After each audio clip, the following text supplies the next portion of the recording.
Hello, and thanks for checking out this video, LibraryConnect for Instructors. This video will give a brief look at what the librarians and the library website can offer you, the instructor, and your students, as well as how librarians and instructors can work together for the benefit of our students. The video is for both residential and online instructors. Amy O'Shea is the online librarian. She specializes in maintaining the library website, managing e-resources, and creating videos and tutorials for the online campus. She works closely with all the residential campus librarians who serve as the main point of contact for you and your students if you teach residentially. If they don't reach out to you, please reach out to them after viewing this video. The on-campus librarians can give one-on-one research assistance to students, work with you directly in planning research-based assignments, and give presentations to your classes on aspects of the research process. Amy can do this if you're teaching online. So, what are we doing here? Why are you watching this video? It's all about information literacy. Back in 1989, the Association of College and Research Libraries defined information literacy as a survival skill in the information age, and said that we're drowning in an abundance of information. If we're drowning in 1989, what are we doing now? What's worse than drowning? Since 89, there's so much more information that we get on a daily basis with the rise of the internet, smartphones, tablets, and social media. The need for information literacy has grown over the years, and we, the librarians, have taken on the primary responsibility to help our students learn how to find, evaluate, and use information effectively. We do this through direct support of students, faculty, and the curriculum by teaching information literacy sessions in classes, creating research guides which can be found on the LibraryConnect website, making videos and tutorials that are also on the website and can be integrated into your courses in Campus Connect, answering student and faculty questions and having one-on-one research sessions with students, and finally by purchasing resources to support the curriculum. That's what we do, but what can you do to support the information literacy of your students? Essentially, you can lead students to the library and speak about your information habits. A few years ago, a survey was given to BEC students that asked who students wanted to learn about the library from. Their number one answer? Their instructors. If we think about this, it's not surprising. Instructors are the student's guide to the course curriculum and the assessors of their work.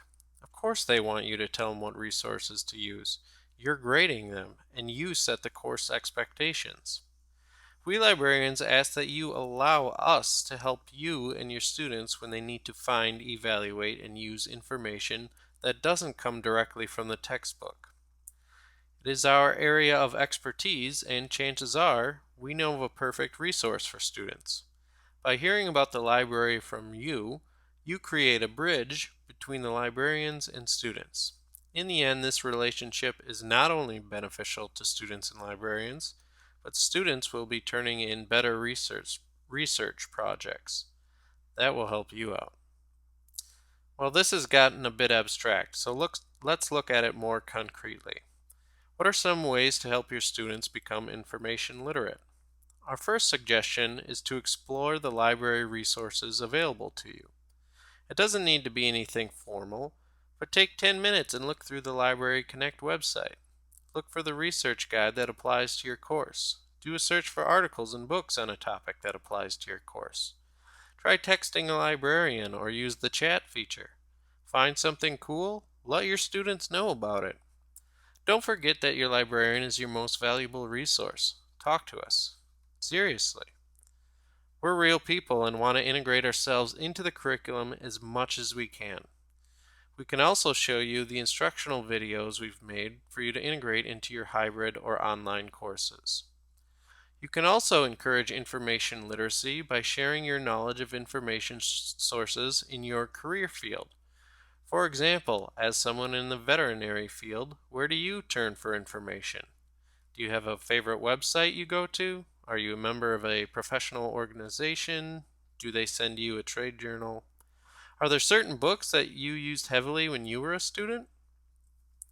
Another idea is to split up large research projects into smaller chunks. This teaches time management and also leads to better student projects. For example, if you have a research paper or video due at the end of the term, rather than telling students about it in week 1 and hoping you get good projects at the end of the term, break it up so something is due each week. The first week you could have students select their topic. The second week they could do background research and submit a one-page paper or notes about their topic. Then they could do an annotated bibliography using 5 sources, etc. Speak with your librarian to develop a more detailed plan. Splitting up research projects also teaches students that research is a process and isn't something they can do in an hour just by Googling. It's also important to remember that you can't assume your students know how to do something, especially when it comes to research and writing. I can't reiterate that enough. It may have been decades since your students were last in an educational setting. Also, research projects require a lot of steps, and many students will need to be taught the steps for the first time. Yes, they will be taught them in the required composition course, but maybe they haven't taken that course yet, or maybe you have different expectations for your research projects than the composition instructor. Finally, it's a good practice to test out your research projects. Does the library have enough information on the selected topic? Can you point students to useful information? If you answered no to either of these questions, your students will run into trouble too. Talk with your librarian to determine if there really is a lack of information on the library website, or if you just need to get creative with your searching. I hope you appreciate these tips. The librarians definitely appreciate you watching. The last thing I want to show you is how to get in touch with the librarians at your campus. From the Campus Connect page, simply click on Library Connect and select your campus from the drop-down menu in the Contact Us box. There you can easily find the contact information of your campus librarian. Thanks again for watching.